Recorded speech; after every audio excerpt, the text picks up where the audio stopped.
Տեբետի կիրճի վերևում կանգնած է մի վայր, որտեղ ավելի քան 1000 տարի քարերը պահպանում են գիտելիքի, հավատքի և մշակույթի հիշողությունը։ Սա Սանահինն է։ 10-րդ դարում հիմնադրված Սանահինը միջնադարյան Հայաստանի կարևորագույն կրթական կենտրոններից էր։ Այստեղ ոչ միայն աղոթում էին, այլև ուսուցանում էին փիլիսոփայություն, աստվածաբանություն, մաթեմատիկա, երաժշտություն և գրչության արվեստը։ Վանքի գրատանը ստեղծվել ու պահպանվել են արժեքավոր ձեռագրեր, որոնց շնորհիվ հայկական մտավոր ժառանգությունը հասել է մեր օրերը։ Ժողովրդական ավանդության համաձայն Սանահին անունը նշանակում է «Սա նրանից հին է»,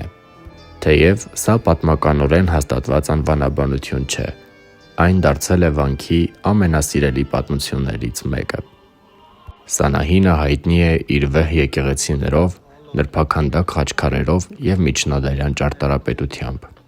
Այսօր Սանահինը ՅՈՒՆԵՍԿՕ-ի համաշխարհային ժառանգության մաս է։ Սա պարզապես հին վանք չէ։ Այն մի վայր է, որտեղ Հայաստանը դարեր շարունակ պահպանել է իր հավատքը, իր լեզուն և իր գիտելիքը։